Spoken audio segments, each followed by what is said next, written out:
you know. Is there anybody that is not in their head all the time? Yeah. Really?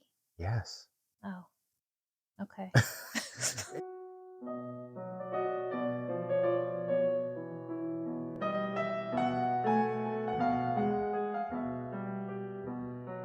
Hello, welcome. Hi.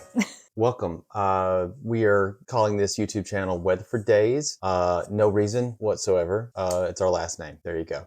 So there is a reason. Well, okay, it is a reason. And you're spending your days with us, and we're in a daze, like Exactly.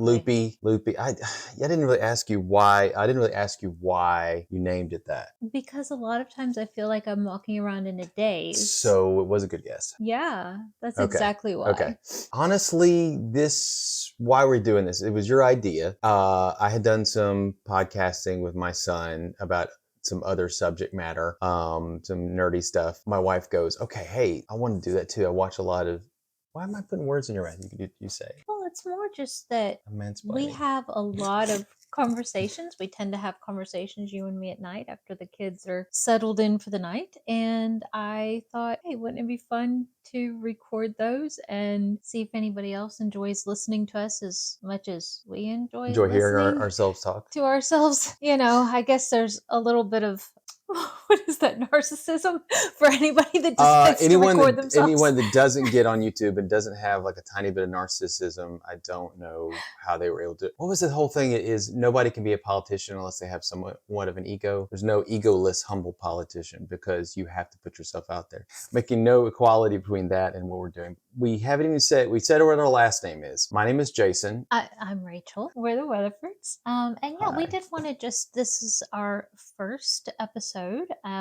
Who knows how many we will end up having, Yeah, it's just but for we wanted fun. to It's fun. introduce ourselves, a little bit about ourselves, and then also what this channel will be. Yeah, depending on how we feel and where things take us, we could talk about almost anything. And honestly, whether if you like what the content you see, of course, everybody always says like, subscribe, all that kind of stuff, and that's nice. But I think what I like to hear is real, genuine engagement. Somebody legitimately saying, "I like what you guys do," ask you a question, that kind of thing. That's what I like. Is I like to hear from people, real people, that really want to know what's going on, or just you can say whatever you want to say, within reason. Okay, so about us. Okay, yeah. Um, Shoot. all right. So we are both in our 40s. I'm 42, 47. We've been married for 20 years as of last October, which was Mm-hmm. a pretty cool milestone for us. I think so. We have four incredible children. Our oldest is 19, our youngest is 14. Just runs the Um, gamut. yeah, so we had 19, 17, 16, and 14. And as most people who hear the ages of our kids say, we were quite busy Oh for a wow. while. Oh wow. Oh, those first years of having four children within 5 years was it was They were intense. they were close enough in age that they had an interesting kind of friendship going on. Our two oldest are somewhat similar in age a little bit. There's not too much of a gap. There was a bigger 15 gap with months the youngest. between the first two, 15 months between the second two, and Yeah. then 21 months between the last. Yes, all teenagers in the house, and so it's a lot, but So it's good. It's so good. was good. We homeschool. Our oldest two are graduated. Our youngest two are still going. So homeschoolers. We are also special needs parents. Our two boys, which we have girl, boy, boy, girl. Hmm. Our two boys both have autism.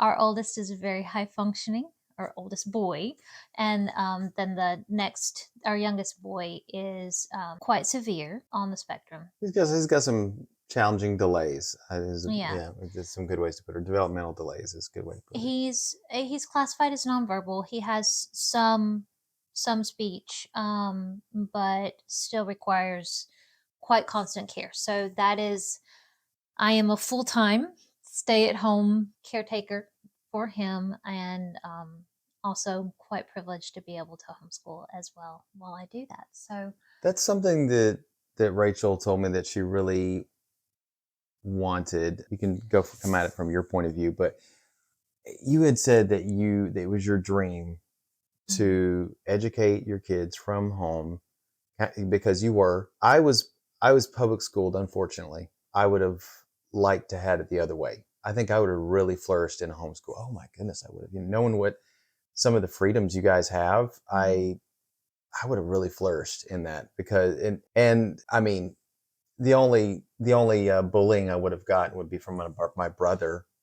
That's it. Yeah. So a lot of the memories I have of high school are there's some good, mostly not good. Every day I thank God yep, and we're going to mention that. I thank God that we're able to homeschool our kids.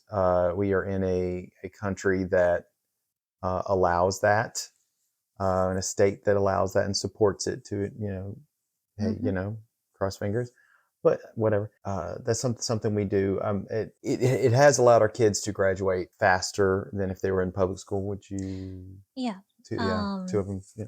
the older two did graduate a little bit earlier than they would have if they had, well, they were both a year ahead of when they would have been if they had gone to public school. Shoot, we could go a whole episode just talking about our homeschool journey, Yeah. and Well, what and that's the thing and some of the too. projects that our kids worked on, were able to work on, and how well, yeah, Mhm. now that we could do a whole episode on being, shoot, how many episodes could we do on just being parents of autistic kids?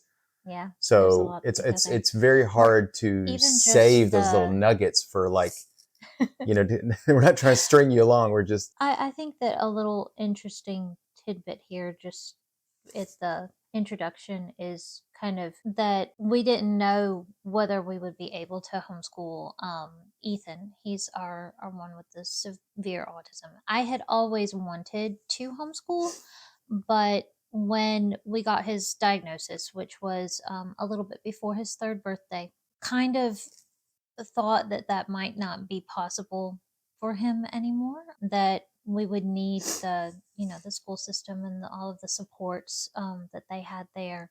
We did, we dove into the therapies and into the preschool. He started preschool when he turned 3, did that for 2 years. But in his case, just the process of preschool, we realized that there was already a lot of anxiety. He had so much anxiety. He couldn't eat when he was at school. And he was stressed out. yeah, he was very stressed out. He wasn't thriving in that environment. And with already having the two older ones that was actively homeschooling, that year when he started going into kindergarten, I just went, let me try. Let me try and see what happens if we keep him, home for kindergarten. We can always, if this is not working, if he's not learning and growing, then we'll put him into public school. So just kind of took it a step at a time. Still was, receiving the speech therapy and the occupational therapy and all of that from privately. We actually still kept him in speech therapy through the school as well. So we were doing like a double therapy. They did some occupational too, with trying to teach him how to eat different foods. He's really, I don't want to use the word picky, he's selective. Hmm. And so we tried to get him to select different Now, things, we and we did still we did struggle food with that. therapy with him too. That was a little bit later on Or than like putting on kindergarten. socks and stuff like that. I don't Yeah. know. Um, Not like behavioral occupational. occupational covers a lot of it. Hey, you're the expert. I don't know. I'm Yeah. just kidding. I just remember that he had so much trouble, and he got stomach like issues, Hmm. like that people get when they get really stressed out. I work in a university, and I'll talk to people all the time. Oh, well, that the state offers all these different things for Ethan, and he get that, and I'm just like, if you only knew the story of what he ulcers and stress, and you're just like, We no. we tried, and yet the place where he flourished the most and where he was really the happiest was at home. And I learned everything that I could from the therapist. I sat in on his sessions for years and just basically, soaked it up like a sponge. Like, how are you teaching him? How are you training him? How can I best learn to teach my son? Because I went, we're only here for a short period of time. I've got him the rest of the time at home. I need to be able to continue this on. So then just kind of gradually went, gained confidence that that was something that I could continue to do for him. How's your mic? It's hiding. Mike is hiding. Okay. Well, we know it picked it up, so it's fine. Yeah. That was quite the journey. And I think that, we're getting to the end with him. He will have one more year to go, and then we get to graduate him. And he's just really done so well at home. So that's a big part of what I do. Would you like to maybe explain a little bit about what you do day to day? I like I said, I work for a university. I do tech support, desktop support. On what I make, I'm able to take care of my family, and that's a blessing. And I do have some leeway with it. It does Rachel need me? I can just use my time and come home, and that's a blessing. But and sometimes I'm able to take care of Ethan and the rest of the kids, so Rachel can leave the house as well. Sometimes I think it feels like all you do is go to the grocery store and get groceries. Grocery man. Oh my goodness, I know Kroger like the back of my hand, and I have gotten really good. I will look. I'm not trying to brag, but I'm pretty good at maneuvering. What do you call it? Push carts, trolleys? What do they call those things? They call them trolleys in the UK, don't they? But It's a buggy. Buggy, yeah. We're in the South. It's a buggy. It's a buggy. I can stop on a dime. I can turn. I can drift. I don't drift into people. I can turn. I mean, like it's a sight to see, and it would be an expert shopper, eh? Yeah, Okay. you would probably scare you to see me how good I am with that buggy sometimes. Okay. Have I admitted my recklessness? So with one of our buggies? episodes needs to be just you like filming yourself going through the grocery store. You can back up.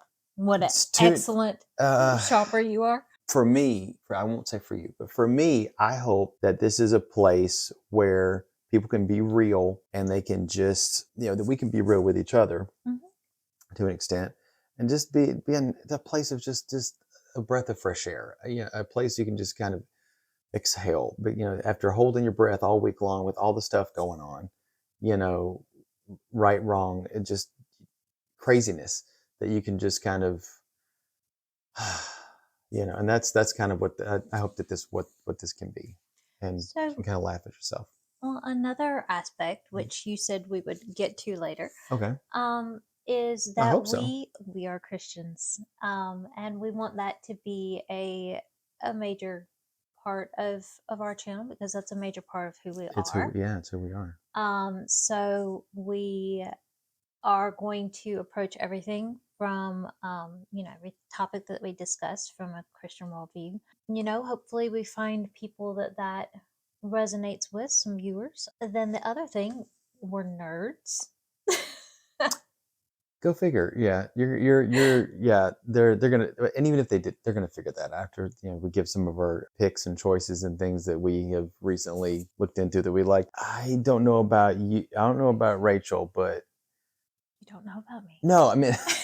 No, I mean, so I went to public school. So nerd was a bad word, and now somebody will be like, "Oh, I'm a think comic." it is anymore. No, that's what I'm saying. It's so strange to me.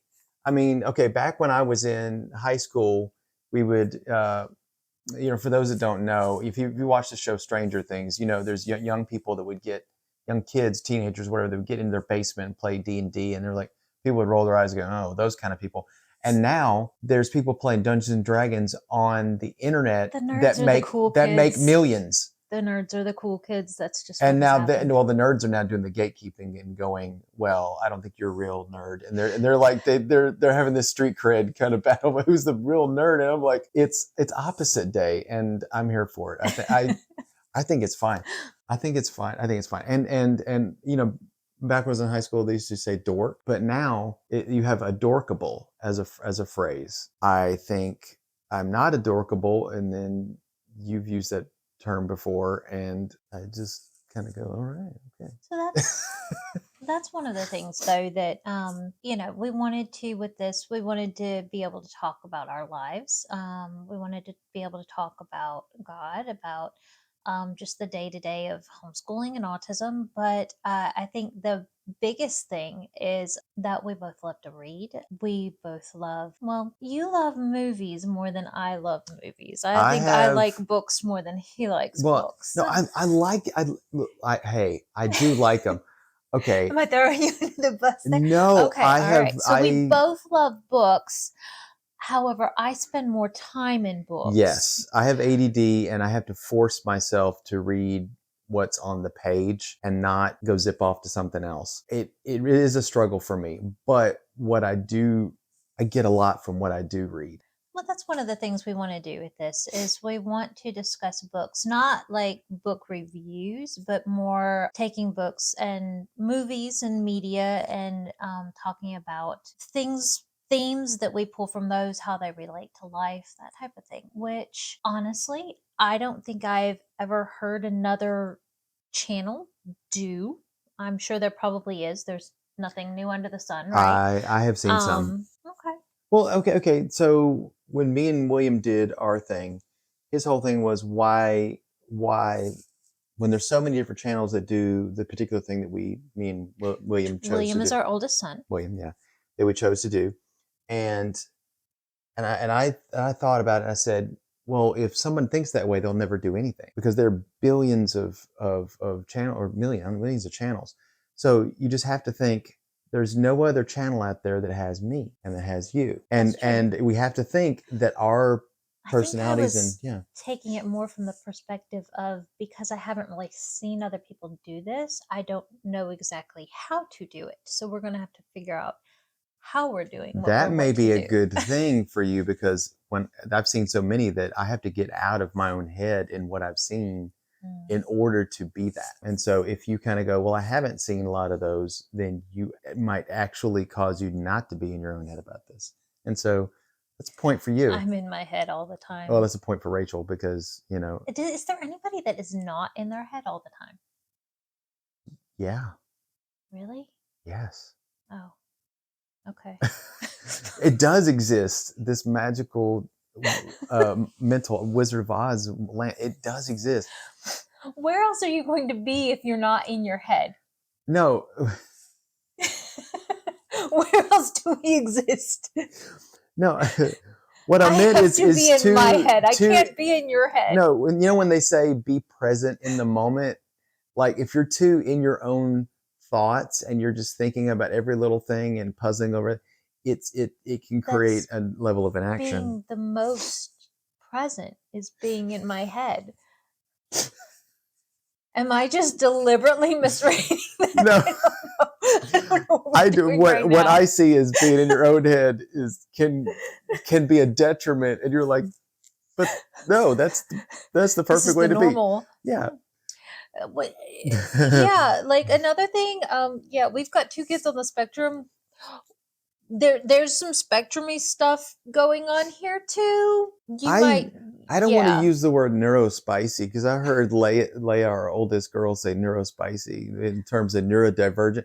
Does neurospicy mean that You you've got sprinkles? just got like little We gotta sprinkles, do this. yeah. We do sprinkle hands. Right? One, two, With sprinkle with hands. oh no, let's not do that. No, there's That our was not good. thumbnail. That's not our No, thumbnail. That's no, not no. let's not do We that. we look like we're doing the Backstreet Boys. Everybody. No, all right. I think I No, just bumped my mic. you thumped the mic. Like, But that feedback, beautiful okay, sound. we're losing it now. We are losing, it, but there you're losing it with us. If you are you in your I don't own know. head? They might have Are checked you in? out by now. Hey, you guys out there, are you in your own head? Or are you with us right now? If you're with us right now, you're losing it Oh too. no, go away. Wait, no, don't No, go no, away. don't Stay go with away. us. Yeah. I'm sorry. Okay, next time. Okay, That so just scared me a little bit. Like being like everybody that's out there you were watching us, you were come be with us right now. you were thinking they were in the room with us. That's how you're supposed to act, is if they're in the room with us. Did we want to talk about as far as what our most influential media or book or that type of thing? We want to bring the books into it somehow.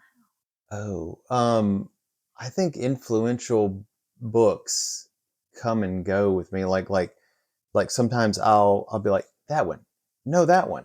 I can't put an exact finger on a particular book because there's I kind of think about what I've read in the last 4 or 5 years. If there's anything that really like stuck with me, sometimes the stuff that sticks with me is the nonfiction stuff What because I was can the it's first applicable. book or book series that you read as a child that just like changed you? I do remember reading the some old science fiction. No, was it? I know I read the sequel series. For those of you who are younger, the people of my era would know this, but there was a series that Timothy Zahn did of Star Wars stuff, like Heir to the Oh yeah. Empire I read and the those as a kid too. Dark Side Rising was it called, and the third one was like Oh, I don't Last Command, and all those. I Yeah. remember those. I The remember ones by Timothy Zahn, I think, were my favorite of Truce the at Star Wars Baccarat. books. Those are all the ones that Lucasfilm and just went, oh, they don't exist anymore. As soon as they did, George Lucas There were sold so Lucasfilm to many Disney, people that wanted those books to be the ones that were made into movies. and he And had a plan to do oh, it that would have been so according to, cool. yeah. And but I know we could get into talk about Star Wars a lot, but the thing about those books is there's actually elements in there that has survived. Characters like Grand Admiral Thrawn, some of those elements that were in, they kind of kept those in there, especially with the Clone Wars series and Rebels. They kind of give those hints to those things. The fans go, oh, the old school fans kind of perk up. I remember reading like classic stuff like Invisible Man, Dracula, some H.G. Wells stuff. That's why I tried to get William into watching or reading Mhm. some of that because we were watching some of those movies and he really dug those. Leia is actually still reading Frankenstein, I think, and we're gonna watch some Frankenstein when she gets done with that book. I because I like because and I connect with movies too because I'm a very visual guy. Honestly, I could look back and I remember the old like the Cecil B. DeMille's Ten Commandments. I used to have that on tape. I learned how to use a VCR when I was really young.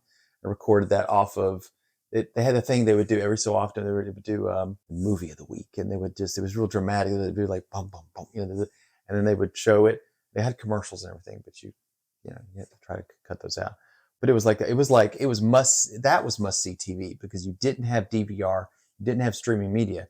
If you could find that movie somewhere and buy it, sure, by all means. But if it showed it, oh shoot! And the James Bond movies like Thunderball, they would show those. Like I like those. That's kind of where I was at. Is ooh, I want to see that, and I would just sit just What was old it Disney though movies, that was live action really Disney movies. impactful about those books?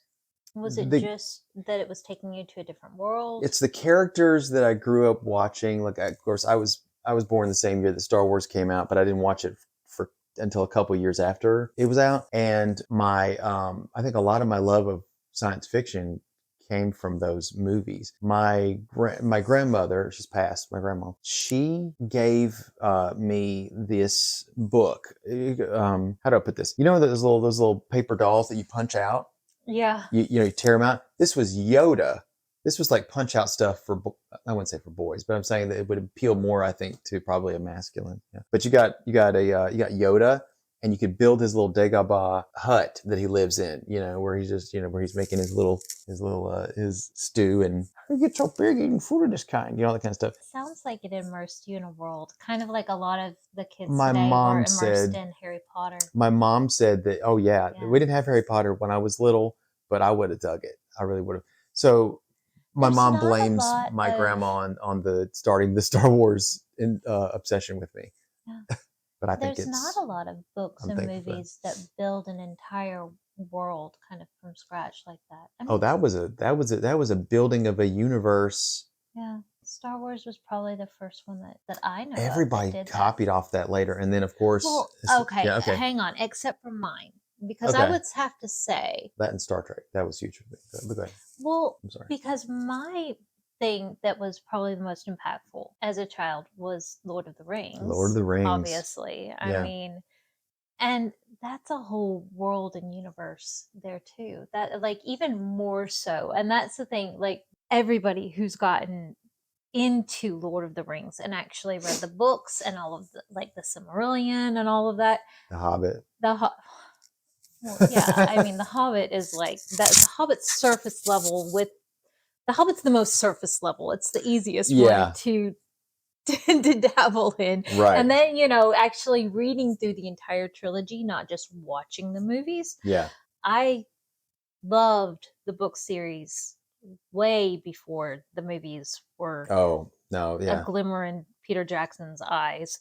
So that was my first email address was out of the Lord of the Rings. Like You that don't have to say what it is. You don't have to say what it I is. wasn't going Yeah, to, don't. You but have to guess. No, okay. I'm kidding. Go ahead. Everybody likes mystery. You're like, ooh, mystery. Yeah, no, I think that was one of the first gifts you ever gave me when we were dating too, was you gave me the Lord of the Rings books. Like Was you gave me the extra the ones. making of stuff or No, like no? Oh, the Lost the Tales and appendices and all that kind of stuff. no, not the No, well, it appendices. was like the extra little bits. Yeah, Yeah, the extra ones. Yeah, that was fun. I I'm did glad you. college I'm glad papers you remember that because I kind out of was of like, I Lord. kind of vaguely remember that. I did college papers off of the Silmarillion. So yeah, that's how immersed in that world I was. But that's really one of the There's a things that lot you could write about that because there's comparative that's the there's thing that comparative Tolkien it's did. comparative mythology and Tolkien creation stories, created an entire history to his world that language. I think, yeah, the language, the history, like he wrote it as a believable entire world that is unmatched, I think, Yeah. by any author before or since.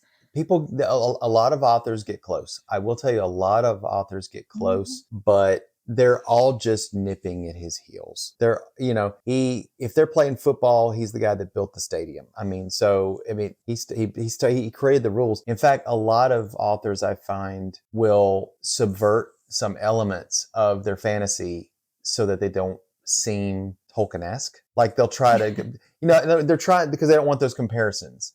And I'm like, yeah, because you're going to do it lackluster way. You're not going to do it. Mhm. I mean, okay, for example, George R. R. Martin with his Game of Thrones and a Song of Ice and Fire is a better way to put it. I'm sure he said he has whole Rolodexes full of names because he'll throw out a character's name. There's like 3 or 4 different characters that almost have like the same name because names can be similar, but he's probably got a Rolodex of names and histories and there's wikis full of all that stuff and languages and everything. And everybody is really they're just homaging Tolkien in some, to varying degrees of success. Mhm. Yeah, they're just, but a lot of people are, a lot of fantasy is pulling from mythology and comparative mythology. That's my thought. I mean, when you have these epic characters, you have the Trojan Wars, you've got all that kind of epic kind of stuff, as his historical stuff to pull from. Mhm. I mean, the whole thing in Game of Thrones with the Lannisters and everything like that. It's just the War of the Roses from Mhm. medieval. No, is that Pope? That's after medieval. There's the Dark Ages, and then the War of the Roses is toward that later half of it. Medieval. Yeah, and then there was the Hundred Years' War or whatever, things like that, Mhm. where with the War of the Roses, there was this whole families versus families. Again, I'm so out of practice with a lot of that stuff, but um, And I do have to admit, I live more in fictional worlds than I do in our historical one, yeah, sadly. there's some really good historical I enjoy nonfiction books. history. I just stuff too much in my brain to retain. I think I'm gonna read. I have a couple books that are on my radar that I'm gonna read, and then I can just kind of, and whether we discuss them on the on the channel or not, I want to discuss them with you, whether in front of the camera or not. I think Mhm. and see if you want to read it. I'll tell you what the book is later, but it's a big one. Yeah. So what else you want to before we Well, if you want to tease it and talk about it next time or I something? don't know. Thought for our channel, overarching thought for our Okay. channel Okay. is that the fiction and the media Mm.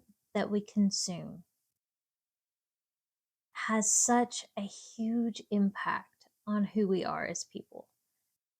it sets the normal, the tone for how we think of like the narrative that we have inside our own heads Mm, and what we actually see and perceive as normal. So, one of the things that I really want to do is something that I have practiced doing in my own life and with our kids is that anything that we take in, anything that we engage in, that we not just let it kind of be and kind of become background without actually examining and thinking intentionally about what it is that these books, what it is with these movies are actually teaching us. So that's one of the things that, I want to do is examine and really think about what is the messaging behind what we consume. Is it good? Is it bad? Is it just ambivalent? What is it that we're pulling into our lives? Because I feel like in a lot of the time, that's one of the things that has the most impact on who we are and how we think is what we do in our spare time, what we do for fun. It defines us more than I think that we as humans realize. mm. And so, just sitting and thinking through, you know, what have I consumed this week and how did it affect me? What were the world views and the things that I brought in? And that's one of the things that, And also, what are the takeaways? right, what You are the know, takeaways? And because there's some things that I mean, it doesn't mean that everything that we read or watch should be this earth shattering, yeah, thing. And in terms of for me, there's some things that I watched that were kind of like just cultural things. Like, why did they make that musical choice? Those kind of things. but I think that the things either we're letting what happens, to us, what we consume, shape us, or we have to intentionally shape it. Yeah. I think that it's either one or the other. Either we just kind of, whatever hits us in the face, whatever we come across, just kind of takes and moves us about, or we actually go, I'm going to be intentional. I'm going to think about what this is and what it's saying and whether I agree with it or not. I think that if we don't actually think that through, then we're missing out And on. you're following some of these characters, and you're desensitized to their choices.